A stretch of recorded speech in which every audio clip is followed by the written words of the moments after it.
உலகத் தமிழர்கள் அனைவருக்கும் வணக்கம். இன்றைக்கு நாம் தமிழர் ஏன் தோற்றது, எப்படி தோற்றது, அது ஆண்கள் என்ன நினைக்கிறார்கள், பெண்கள் என்ன நினைக்கிறார்கள், சிலர் அண்ணன் சீமானை கிண்டல் செய்வதும், சிலர் அண்ணன் தம்பி சாட்டையை விமர்சனம் செய்வதும், அவர்தான் காரணம் இவர்தான் காரணம் என்று வெந்த புண்ணில் வேல் பாய்ச்சுவதைப் போல சில பதிவுகளை, காணொளிகளை நான் பார்த்தேன். ஒரு தமிழனாக ஒரு தொலைநோக்கு சிந்தனையோடு இந்த அரசியலை 15 ஆண்டு காலம் கவனித்து கொண்டிருக்கிறேன்.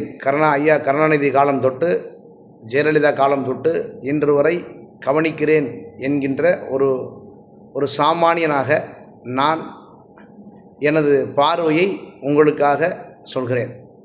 நாம் தமிழர் கட்சி 2009 முதல் மிகச் சரியான பாதையில் சென்று கொண்டிருக்கிறது என்பதில் எனக்கு எந்த சந்தேகமும் கிடையாது. அவர்கள் இந்த தேர்தலில் அவர்கள் முன்வைக்கப்பட்ட அரசியல் மிக மிக சரியானது. அவர்களுடைய பிரச்சாரம் அனைத்தும் நேர்த்தியாக இருந்தது.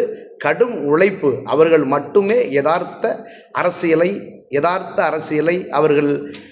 அவர்கள் முன்வைத்தார்கள். இன்றைக்கு ஒரே ஒரு கட்சி அரசியல் பிரச்சாரம் செய்தது என்று சொன்னால் அது உண்மையாகவே எல்லா ஊடக பத்திரிகையாளர் நண்பர்களும் சொன்னது நாம் தமிழர் கடுமையான உழைப்பை கொட்டிருக்கிறது என்று. நாம் கடந்த காலங்களில் எப்படி உழைத்தோமோ அதை விட அதிகப்படியாக உழைத்து அதிகப்படியாக நிதியை திரட்டி இன்றைக்கு நமக்கான அரசியலை இந்த முறை எப்படியும் வென்று விடுவோம் என்று நம்பி இருந்தோம். ஆனால் அந்த நம்பிக்கையை துளைத்தது யாரெல்லாம் என்று சொன்னால், நாம் தமிழர் கட்சிக்காக உழைக்கிற பிள்ளைகளோ, கடல் கடந்து தமிழக மண்ணின் மீதும் மக்கள் மீதும் அக்கறை கொண்டவர்களோ யாரும் இல்லை. ஆனால் அவர்கள் எல்லாம் தங்களுடைய வேலையை மிக சரியாக கச்சிதமாக செய்தார்கள். ஆனால் எங்கே பிழை நடந்திருக்கிறது என்று சொன்னால், அதாவது உழுது விவசாயம் செய்து இன்றைக்கு அறுக்கப் போகிற நேரத்தில் 2026 நாம் தமிழர் தன்னுடைய அரசியல் அறுவடையை செய்ய போகிற போது ஒரு பெரிய பிம்பத்தை இறக்கி ஒரு கார்ப்பரேட்டாக ஒரு அரசியல் ஒரு நடிக பிம்பத்தை வைத்து இன்றைக்கு ஒரு மிகப்பெரிய ஒரு கார்ப்பரேட் சதி நடந்து அதற்கு பின்னால் நாம் தமிழர் என்கின்ற ஒரு தூய அரசியலை, ஒரு உண்மையான அரசியலை இந்த விவசாய பிள்ளைகள் நாடோடிகள், அதை போல இந்த அன்றாடம் கூலிகள் இவர்கள் முன்வைத்த அரசியலை மற்றவை என்ன இழிவாக மாற்றி அவர்களை காட்சிப்படுத்தாமல் இன்றைக்கு ஊடகங்கள் செய்த மிக பெரும் சதி, கார்ப்பரேட் சதி நடந்திருக்கிறது என்பது மட்டுமே என் போன்ற இந்த 2009 முதல் இன்று வரை நான் ஐயா கருணாநிதி அரசியலை, செல்வி ஜெயலலிதா அரசியலை மற்றும் ஐயா ஸ்டாலின் அரசியலை, இப்படி அனைத்து விதமான அரசியலையும் கற்ற தொலைநோக்கு பார்வையுடன் நான் பார்த்தது. நாம் தமிழரை பற்றி குறை சொல்வதற்கு எவருக்கும் இங்கே அதிகாரமோ எவருக்கும் இங்கு யோகியதே கிடையாது. காரணம், அவர்கள் மிக சரியாக செய்து கொண்டிருக்கிறார்கள். இன்று வரை தங்களுடைய கொள்கையில், அரசியல் கொள்கையில் தெளிவாக இருக்கிறார்கள். ஆனால் மக்களுக்கு அரசியல் அறிவு இல்லை என்பது மட்டுமே உண்மை. தமிழர் இன்றைக்கு 20 லட்சம் வாக்காக எப்படி சுருங்கியது என்று சொல்கிறார்கள். 20 லட்சம் இருக்கிறது, 20 லட்சம் வாக்களித்தவர்கள். அது இல்லாமல் உலகம் முழுவதும் 69 நாடுகளுக்கு மேலாக நாம் தமிழர் கட்சி பிள்ளைகள் இருக்கிறார்கள். நாம் தமிழரை ஆதரிக்க இருக்கிறார்கள். தொலைநோக்கு சிந்தனையோடு இருக்கிறார்கள். ஏன் நான் உள்பட நான் நாம் தமிழரை ஆதரிப்பவன். காரணம், 15 ஆண்டு காலமாக எந்த நோக்கமும் இல்லாமல், நாம் தமிழருக்கும் மற்றவர்களுக்குமான வித்தியாசமே பதவி, எந்த ஒரு உள்நோக்கம் இல்லாமல் சமூக மாற்றத்திற்காக மட்டுமே தமிழ் சமூக எழுச்சி, வரக்கூடிய சந்ததியுடைய வாழ்வு என தமிழர்களுடைய வாழ்க்கைக்காக நாங்கள் நிற்கிறோம். நாங்கள் 20 லட்சம் பேர் ப்ளஸ் மற்ற நாடுகளில் வாழ்கிறவர்கள். ஏன்னா ஒரு 50 லட்சம் பேர் கிட்டத்தட்ட நாங்கள் இன்று நிலைமைக்கு இருக்கிறோம். ஆனால் அந்த 20 லட்சம் பேர் ஏன் மாறினார்கள் என்றால் அதற்கு சில காரணங்கள் இருக்கிறது. முக்கியமான காரணம் ஊடக வஞ்சனை, காசிற்காக பணத்திற்காக இன்று செய்யக்கூடிய இந்த விபச்சார ஊடகம் என்று சொன்னாலும் அதில் தவறு இல்லை என்று நான் கருதுகிறேன். காரணம் ஊடகம் விபச்சாரமாக மாறிப்போனது.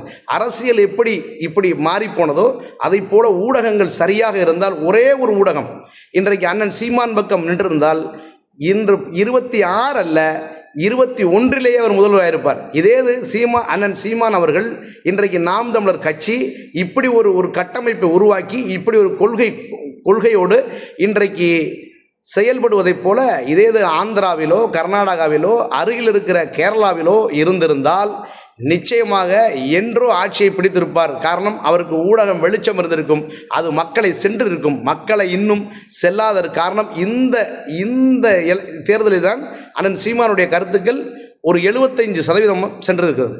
ஆனால் நம்முடைய கருத்துக்களை எந்த இடத்தில் பிரதிபலித்தாலும் அங்கு நமக்கான மரியாதை இருக்கிறது என்பதே உண்மை. அது என்னுடைய வாழ்க்கையிலும் இருக்கிறது. எனவே அண்ணன் சீமானையோ நாம் தமிழர் கட்சி பற்றியோ யாரும் இதனால் குறைந்தது அவர்களால் எந்த தவறும் யார் மீதும் கிடையாது. தவறுகள் கார்ப்பரேட் பக்கம் இருக்கிறது, ஊடகங்கள் பக்கம் இருக்கிறது. எந்த ஊடகமாவது எந்த நாட்டிலாவது ஒரு அரசியல் பிரச்சாரத்தில் ஒரு சினிமா பாட்டை போட்டு ஒருவரை ப்ரொமோட் செய்வார்களா என்று சொன்னால் நகைப்புக்குரியது. உண்மையிலே கேவலமான ஊடகங்கள் செய்த கேவலம். அதை போல வலைத்தளங்களை காசு கொடுத்து எதையும் காசு இல்லாதவன் அரசியலுக்கு லாயக்கு இல்லை என்று தீர்ப்பு எழுதியிருக்கிறது. அந்த தீர்ப்பை மாற்றும் வல்லமை, மாற்றுவதற்கான அனைத்து தகுதியும் அனைத்து திறமையும் எல்லாம் நாம் தமிழர் பக்கம் இருக்கிறது. நாம் தமிழர் வெல்வதை எந்த கொம்பனாலும் தடுக்க முடியாது. இனி உள்ளது நாம் தமிழர் காலம். நாம் தமிழர் என்று 2009க்கு பிறகு இருந்ததோ அந்த 2009ற்கு பிறகு நாம் தமிழர் செய்திருக்கிற மிகப்பெரிய புரட்சி, அரசியல் புரட்சி. அது நாம் தமிழர் என்ன செய்தது? மாற்றி பேசுகிறார் சீமான், அதை பேசுகிறார் சீமான், இதை பேசுகிறார் சீமான் என்று சொல்வது உண்மையிலேயே எனக்கு சிரிப்பு தான் வருகிறது. காரணம், சிந்திக்கும் ஆற்றல் இல்லை. சுயமாக சிந்திப்பவனுக்கு தெரியும் சீமான் என்ன பேசுகிறார், சீமான் எந்த இடத்தில் எதற்காக பேசுகிறார் என்று சுய அறிவு உள்ளவனுக்கு தெரியும். என்னை விட கற்றவர்கள் பேசியிருக்கிறார்கள், அவர்களுக்கு நான் புரிய வைத்திருக்கிறேன். காரணம் என்ன? அவர்களுக்கு தொலைநோக்கு பார்வை இல்லை. அவர்களுக்கு அரசியல் அவருக்கு ஒரு பொருட்டல்ல. அவர்களுக்கு என்னது ஒரு என்டர்டைன்மெண்ட்டோ அதை போல் அவர்கள் ஒரு அரசியல் எந்த தெளிவும் இல்லை.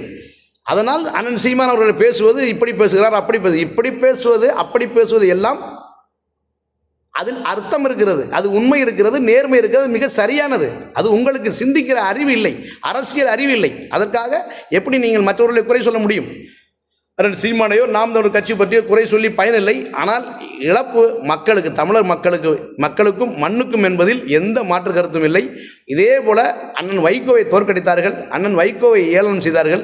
அன்றும் நான் வருத்தப்பட்டேன், இன்றும் நான் வருத்தப்படுகிறேன். இன்னும் மக்கள் திருந்தவில்லை.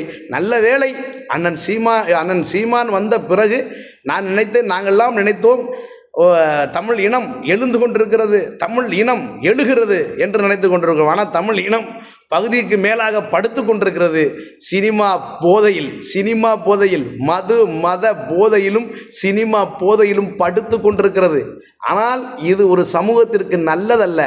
இது ஒரு சமூகத்திற்கும் ஒரு இனத்திற்கும் நல்லது கிடையாது. எங்களை போன்றவர்கள் நாங்கள் வேலை செய்து தொழில் செய்து நாங்கள் பிழைத்துக் கொள்வோம். எங்களை பற்றி எந்த கவலையும் இல்லை.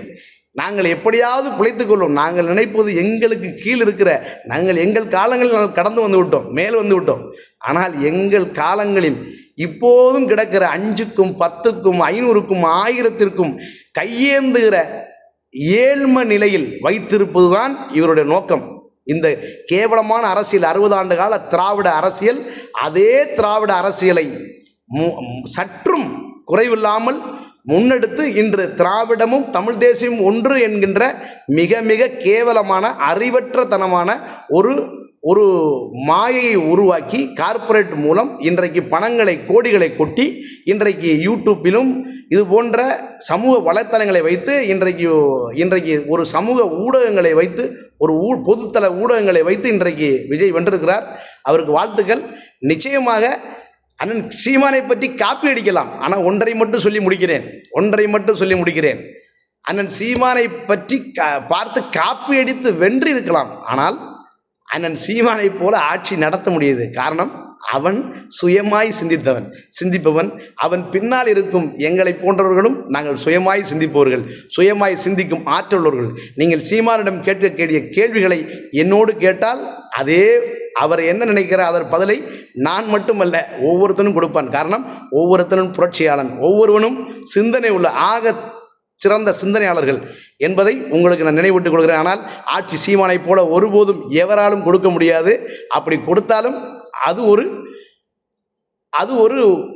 ஒரு விளம்பரமாகத்தான் இருக்கும் ஒழிய உளப்பூர்வமாக நாங்கள் நினைப்பது போல ஒருபோதும் செய்ய முடியாது. நன்றி, வணக்கம்.